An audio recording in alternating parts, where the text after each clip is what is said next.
నమస్తే YR5 news కి స్వాగతం.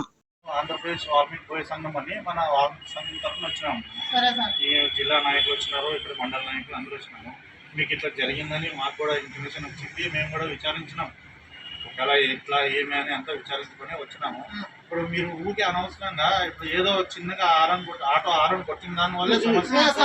మళ్ళీ రోడ్ కట్టం పోయిన దానికి ఆటో ఆరం కొట్టినారు. మళ్ళీ దానికోసమని వాళ్ళు ఈ తరంగా చెయ్యి కొట్టి ఒక మహిళను కూడా చుట్టుకోకున్నట్ట ఈ తరంగా దాడి చేసి ఇంట్లోనే తల్లి పిల్లని అందరు దాడి చేసి ఊర్లోన ఇవంతా ఆచరణ చేస్తుంటే మళ్ళీ మీరు పోలీస్ స్టేషన్ లో పోయి వెళ్ళి కంప్లైంట్ పెడుతున్నా కూడా మరి కంప్లైంట్ తీసుకోవట్లేదు. వాళ్ళు చేసే దాడి వాళ్ళ మీద మరి ఎటువంటి చర్యలు తీసుకోకున్నట్ల ఈ 2-3 రోజులైనా కూడా ఎటువంటి చర్యలు తీసుకోకున్నట్ల ఉంటే మరి ఎవరు న్యాయం చేయాలా దీనికి? మళ్ళీ చట్టం మళ్ళీ ఎందుకుంది? చట్టం అందరూ సమానం అంటున్నారు కదా, మళ్ళీ చట్టం ఎందుకుంది?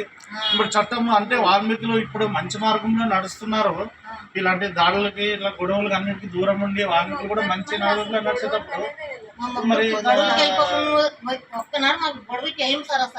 మరి అదే మీకు న్యాయం చేయాలనే మేము కూడా వచ్చినాము. మా వరకు మేము కృషి చేస్తాము.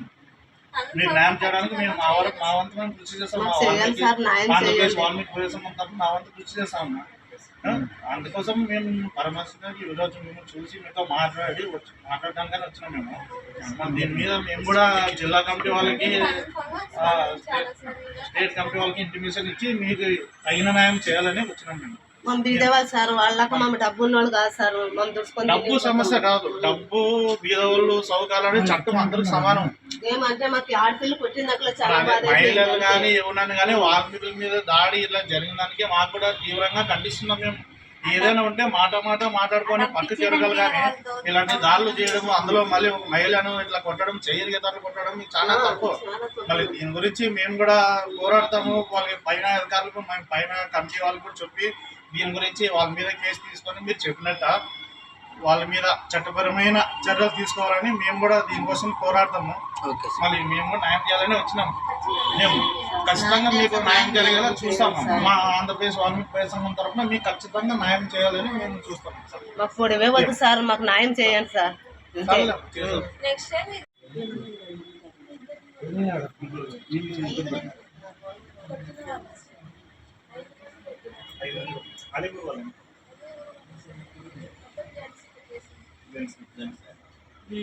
ఎట్లా జరిగిందమ్మా?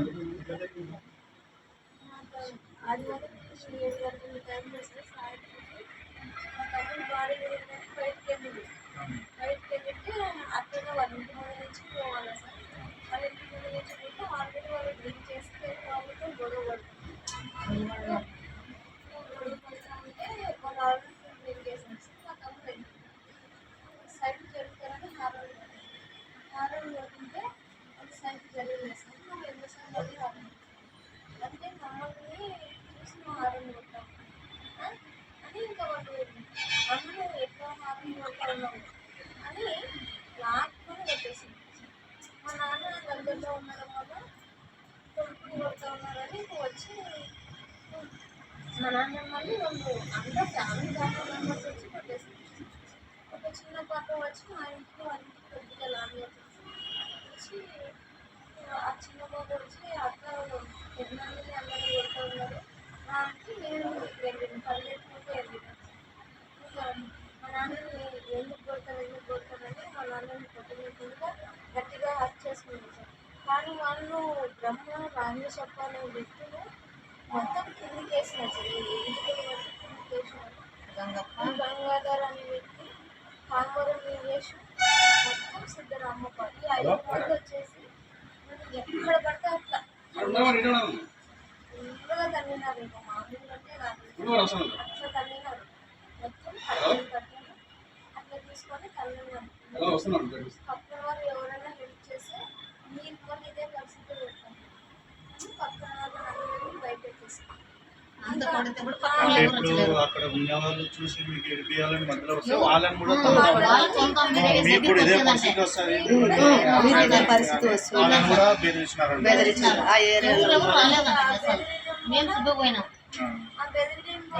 పోలీస్ స్టేషన్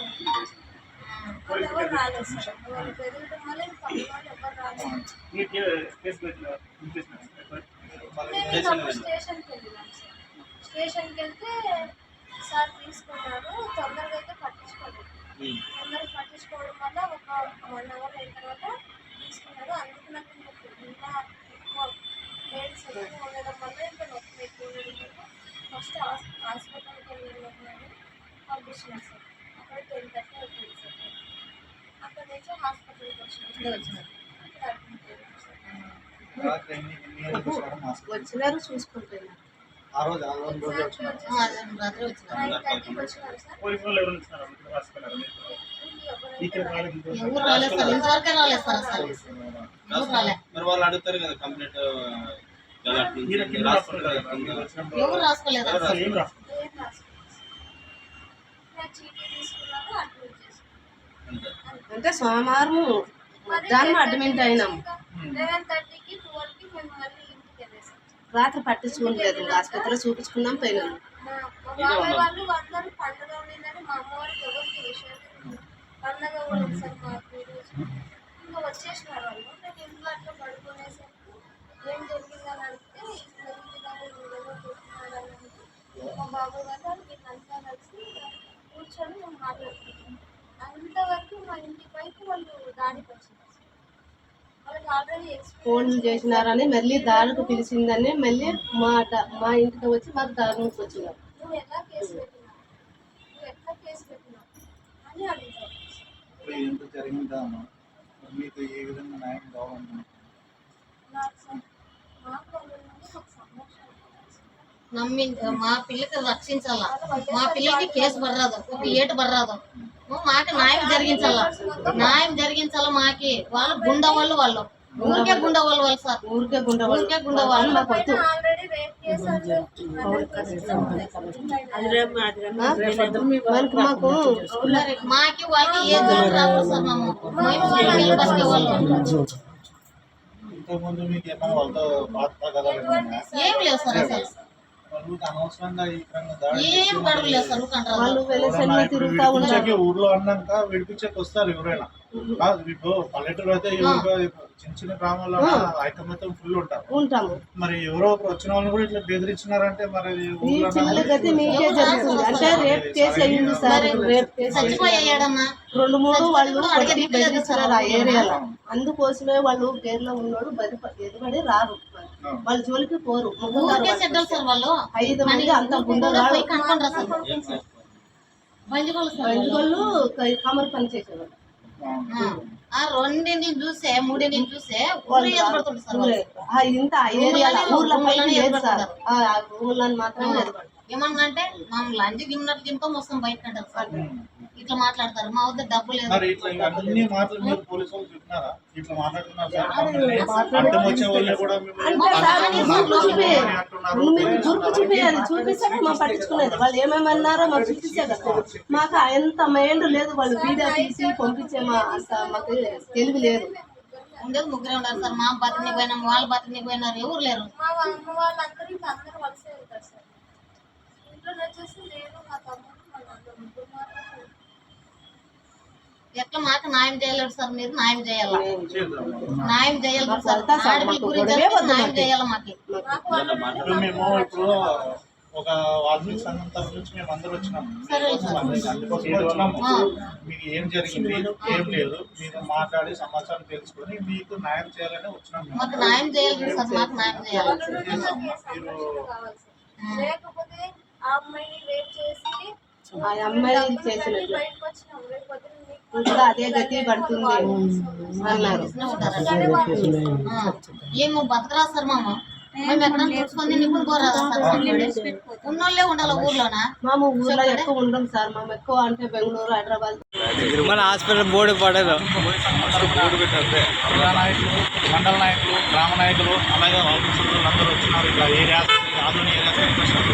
విషయం ఏమంటే మొన్న ఆదివారం రాత్రి చిన్నకుండం గ్రామానికి చెందిన ఆటో డ్రైవర్ అతను ఏదో రస్తాలో ఆటో వేసుకొని పోతుంటే ఆ గ్రామానికి చెందిన ఒక 5-6 వ్యక్తులు వారు తప్ప తాగి రోడ్డుకి అడ్డంగా పోతున్నారు. మరి అడ్డంగా పోయేటప్పుడు ఆటో వెళ్ళే వ్యక్తి ఆరం కొట్టిందంటే ఆరం ఎందుకు కొడతామని అతనితో వాగ్దానం దిగి అతన్ని బాగానే చిట్టకొట్టినారు. చిట్టకొట్టినాక వాళ్ళ ఇంట్లో వాళ్ళు, వాళ్ళ నాయన, వాళ్ళ అక్క, వాళ్ళందరూ వచ్చేసి ఎందుకు ఇట్లా కొడుతున్నారని, మరి మధ్యలో తమ్ముడిని కొడుతున్నారంటే అక్క పోదా, కొడుకుని కొడుతున్నారు తండ్రి కూడా. మళ్ళీ పోయిన దానికని మరి పోయిన అందరినీ ఆడపిల్ల మహిళని చూడకుండా కూడా వాళ్ళు 5-6 మంది అందరినీ చాలా వరకు చెయ్యి కాలు చేసి బాగానే విపరీతంగా కొట్టినారు.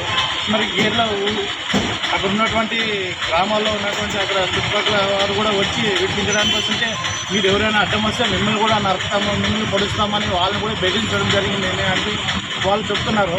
మరి ఇవన్నీ జరిగినా కూడా వాళ్ళు దెబ్బలు తిని అక్కడ ఆల్రెడీ ఆ రోజే పోలీస్ స్టేషన్కి వెళ్ళినా కూడా అక్కడ కంప్లైంట్ తీసుకోకున్నట్లు మీరు వెళ్ళి హాస్పిటల్ చూపించుకొని హాస్పిటల్ చూపించుకొని రండి కంప్లైంట్ తీసుకుంటామని అంటే, మరి వీళ్ళు వచ్చి హాస్పిటల్ తీసుకొని పోయినా కూడా ఇప్పటి వరకు ఇది జరిగి ఈరోజు 4 రోజులు అయినా కూడా కంప్లైంట్ తీసుకోవట్లేదు. మళ్ళీ ఎందుకు తీసుకోవట్లేదు? ఇది చట్టం అంటే ఎవరు కొందరికైనా చట్టం ఇది. మరి వాల్మీకి మహిళకి, అందులో మహిళకి ఇట్లా ఇంత అన్యాయం జరుగుతుంటే కూడా కేసు తీసుకోకుండా ఇట్లా ఇన్ని రోజులైనా కూడా మరి ఇది ఇట్లే ఆన్ పెడుతుంటే ఏం అర్థం చేసుకోవాలి మేము? కాబట్టి వాళ్ళు మా దృష్టికి వచ్చింది, ఇది ఇట్లా జరిగింది, ఇట్లా పలానా మహిళకి ఇట్లా అన్యాయం జరిగిందని మా దృష్టికి వచ్చింది. అందుకే మేము ఆంధ్రప్రదేశ్ వాల్మీకి బోయ సంఘం తరఫున మా జిల్లా నాయకులు వాళ్ళకి చెప్తే వాళ్ళ ఆదేశాల మేరకు ఇక్కడ వచ్చి ఇక్కడ వీళ్ళని పరామర్శించి వాళ్ళ విషయం తెలుసుకొని ఏం జరిగింది ఏమని విషయం తెలుసుకుంటే ఇవన్నీ చెప్పినారు వాళ్ళు. మళ్ళీ ఈరోజు వాళ్ళు ఏదో కూలీనాలు చేసుకునే వాళ్ళంతా కుటుంబ సభ్యులు చిన్న పెద్ద వాళ్ళందరూ కూలీనాలు చేసుకొని బతుకు కోసం బయట ఊరికి పోయినారు. ఈరోజు ఏదో పండుగ ఉందని చెప్పేసి వచ్చినారు. మరి వాళ్ళు ఏమంటున్నారంటే, ఇప్పుడు ఆ మహిళ ఏమంటుందంటే, పోయే తల్లి అనే అమ్మాయి ఏమంటుందంటే, ఈరోజు మా తల్లి పిల్లలు ఉన్నారు, 5 రోజులు మేము ఊరికే ఉంటున్నాము, హాస్పిటల్లో కూడా వచ్చి మీ హాస్పిటల్ బయట రాండి చూస్తాము, మీ అంత చూస్తాము, మీ కథ చూస్తాము, మమ్మీ కేసు పెడితే మీ మీద ఏం చేస్తామో మాకే తెలియదని వాళ్ళని బెదిరిస్తున్నారని అంటున్నారు. మరి వాళ్ళు ఒకవేళ వాళ్ళ తల్లిదండ్రులు అందరూ బయట ఊరికి మళ్ళీ వెళ్ళే అవకాశాలు ఉన్నాయి. వాళ్ళు ఈ పండుగ అయిపోతే మేము ఒకటే ముగ్గురే ఉంటాము, మాకు ఏం చేస్తారో ఏం లేదు, మా ప్రాణానికి రక్షణ లేదు, మమ్మల్ని మీరే కాపాడాలా, పోలీసు వాళ్ళు ఎటువంటి చర్యలు తీసుకోవట్లేదు మా మీద అని చెప్పేసి వాళ్ళు చాలా వరకు ఆపోతున్నారు. మరి వాళ్ళ పరిస్థితి చూసి మాకే బాధ కలుగుతుంది. మళ్ళీ ఈరోజు అక్టోబర్ 2 గాంధీ జయంతి గారు ఏం చెప్పినారు? హింస మార్గంలో అహింస మార్గంలో ఉండాలా, సత్యాగ్రహం అని చెప్పినారు. ఈరోజు మళ్ళీ అక్టోబర్ 2 ఉండి ఈరోజు ఇట్లా పలానా వాల్మీకి మహిళకి ఇట్లా జరిగిందంటే ఏమి, ఎక్కడ చట్టము, ఎక్కడ సత్యము, ఎక్కడ హింస ఏం అర్థం కావట్లేదు. అంటే హింసను ప్రోత్సహించడానికైనా ఉండేది చట్టం అని మాకు కూడా అనిపిస్తుంది. కాబట్టి ఇట్లాంటి వాళ్ళ మీద మేము ఏమంటున్నామంటే, ఇవన్నీ మాట్లాడుకుని దండికి మాట్లాడుకోవచ్చు. ఇప్పుడిప్పుడే వాల్మీకులు గొడవలకి ఇలాంటి దౌర్జన్యాలకి దూరంగా ఉండి మంచి మార్గంలో నడుచుకోవాలని చెప్పేసి ఉన్నారు. మరి ఇలాంటి తరుణంలో ఇట్లా వాల్మీకుల మీద దాడి జరగడం చాలా విపరీతమైన కఠినమైన, ఇవన్నీ మంచి పద్ధతి కాదు, సరైన పద్ధతి కాదు. ఎందుకంటే మనం సన్మార్గంలో నడచాలనే ఉద్దేశంతో ఉన్నాం. కాబట్టి వాళ్ళు కూడా ఏదో చిన్న కూలీ గుణాలు చేసుకునే వాళ్ళ మీద ఈ దౌర్జన్యాలు ఏంటి అని మాకు అర్థం కావట్లేదు. వాళ్ళకి న్యాయం చేయాలని వాళ్ళు ఖచ్చితంగా మాకు వాళ్ళ మీద కేసు తీసుకొని మా ప్రాణానికి హాని ఉంది, మా ప్రాణానికి రక్షణ కల్పించాలని వాళ్ళు అదే కోరుతున్నారు, ఏం కోరట్లేదు. కాబట్టి దీని మీద పోలీసు వాళ్ళు విచారణ జరిపి దీనికి సంబంధించిన దాడికి పాల్పడిన వ్యక్తుల మీద ఎటువంటి చట్టపరమైన చర్యలు తీసుకోవాలని మా ఆంధ్రప్రదేశ్ వాల్మీకి బోయ సంఘం తరఫున మేము డిమాండ్ చేస్తున్నాం. ఇక్కడ